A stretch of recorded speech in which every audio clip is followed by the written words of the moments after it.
হাসি দেখে বেদনার কথা ভুলে ভুলে হাসির মতো হাসলেন জনতার নেতারা। জনতার মাঝে দেখো জনতার নেতারা, জনতার মাঝে দেখো জনতার বিজয়ের আনন্দ ধারা হয়ে আসলেন।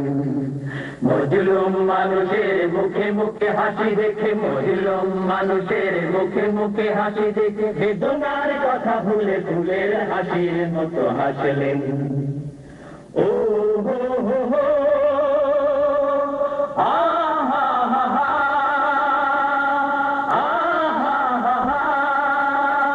জালিমেরা ভেবেছিল নেতাকে বন্দি করে সত্যের গতি ভেবে থামিয়ে থামিয়ে এরাগুলো আকাশে শিকারীর মতো দেবে নামিয়ে। না না না না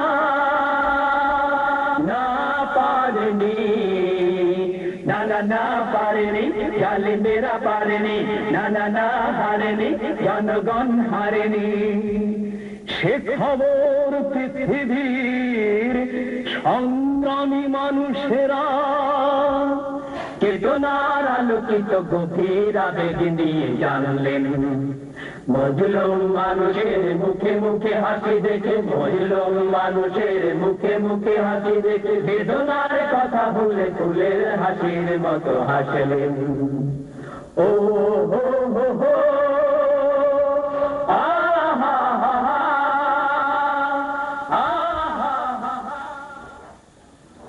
আলহামদুলিল্লাহ, সমস্ত প্রশংসা ও শুকরিয়া মহান আল্লাহর।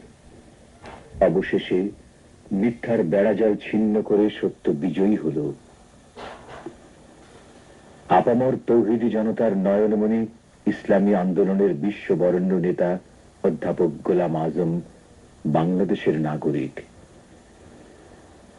গত 22 জুন 1994 বুধবার সকাল 9:10 দেশের সর্বোচ্চ আদালত বাংলাদেশ সুপ্রিম কোর্টের আপিল বিভাগ সর্বসম্মতিক্রমে অধ্যাপক গোলাম আজমের নাগরিকত্বের ব্যাপারে সরকারের আপিলকে খারিজ করে দেবার মাধ্যমে রায় দিয়েছেন যে অধ্যাপক গোলাম আজম বাংলাদেশেরই নাগরিক। সুপ্রিম কোর্টের ইতিহাসেই প্রথম এত লোকের সমাগম হয় কোর্টের বারান্দায়। জনাকীর্ণ আদালত সুপ্রিম কোর্টের 4 জন বিজ্ঞ বিচারপতির সমন্বয়ে গঠিত বেঞ্চে এর পক্ষে এই ঐতিহাসিক রায় ঘোষণা করেন মাননীয় বিচারপতি M.H. রহমান এবং এই বেঞ্চের অন্যরা হলেন সম্মানিত বিচারপতি A.T.M. আফজাল, বিচারপতি মুস্তফা কামাল এবং বিচারপতি লতিফুর রহমান। জামায়াতে ইসলামী বাংলাদেশের আমির অধ্যাপক গোলাম আজমের নাগরিকত্ব মামলার রায়ের ঘোষণার সঙ্গে সঙ্গে শহরে ছড়িয়ে পড়ে।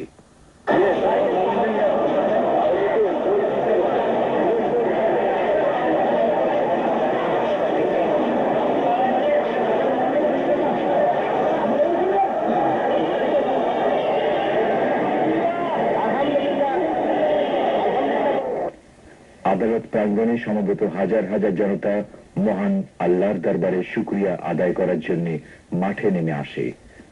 তাৎক্ষণিকভাবে জনতা হাইকোর্ট সংলগ্ন জাতীয় ঈদগাহ ময়দানে 2 রাকাত শুকরানা নামাজ আদায় করেন। এদিকে ভিড় ঠেলে নেমে আসেন এই ঐতিহাসিক মামলার প্রধান কৌশলী প্রখ্যাত আইনজ্ঞ ব্যারিস্টার A.R. ইউসুফ। তাকে হাইকোর্টে লবিতে অভিবাদন জানান জামায়াতের সেক্রেটারি জেনারেল ও সংসদীয় দলের নেতা মৌলানা মতিউর রহমান নিজামী ও অন্যান্য নেতৃবৃন্দ। এই অভাবনীয় দৃশ্য উপস্থিত সবার মনকে আবেগে উচ্ছ্বসিত করে তোলে। একে অন্যের সঙ্গে কোলাকুলির সময় আনন্দাশ্রু ফেলেন, যা সত্যি অভূতপূর্ব।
শুকরানা নামাজ শেষে আনন্দে বিস্ফোরণমুখ জনতা রাজপথে নেমে আসে।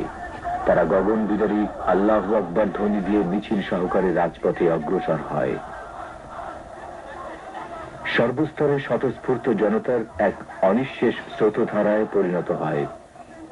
আনন্দ মিছিলটি নগরীর যেসব এলাকা দিয়ে অগ্রসর হচ্ছিল তখন মনে হচ্ছিল উল্লাসের ঢেউ বয়ে যাচ্ছে। জনতার বিশাল ঢল প্রেস ক্লাব, পল্টন, বিজয়নগর, কাকরাইল, শান্তিনগর, মালিবাগ মোড় হয়ে মগবাজারের কাজী অফিস লেনে আমিরে জামাত অধ্যাপক গোলাম আজমের বাসভবনে উপস্থিত হলে সেখানে স্বতঃস্ফূর্ত বিশাল জনসমাবেশ অনুষ্ঠিত হয়। এখানে বিশাল জনতার পক্ষ থেকে আমিরে জামাতকে ফুল দিয়ে অভিনন্দন জানানো হয়।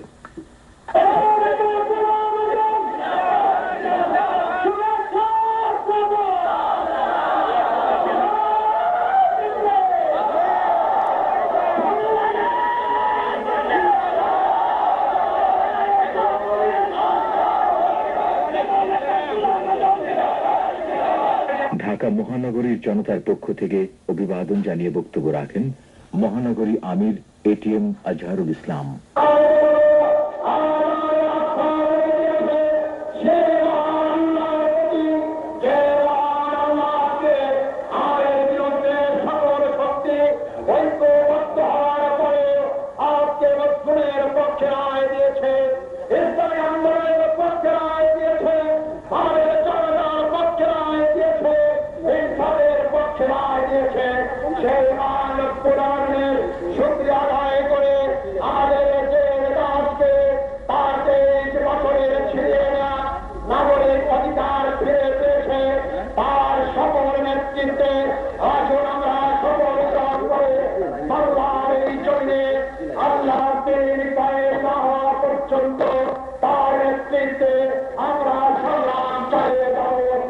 জামাতের সেক্রেটারি জেনারেল ও সংসদীয় দলের নেতা মৌলানা মতিউর রহমান নিজামীও বক্তব্য রাখেন।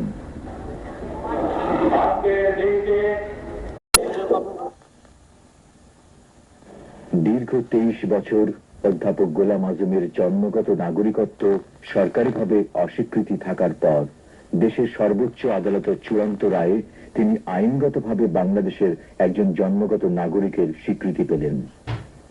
এই স্বীকৃতির পেছনে ফিরে তাকালে দেখা যাবে 1992 সালের 23শে মার্চ গভীর রাতে খালেদা জিয়া সরকার কেন বাংলাদেশ থেকে বহিষ্কার করা হবে না এই মর্মে কারণ দর্শার নোটিশ দেয়।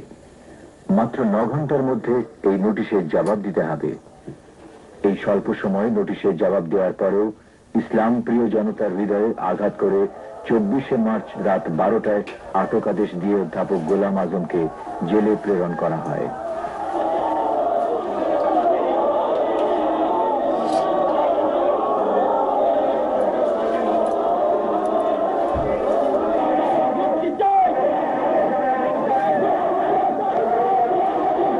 দেয়ালে দেয়ালে লেখা হয়েছিল একই স্লোগান, ভাষা সৈনিক অধ্যাপক গোলাম আজমের মুক্তি চাই।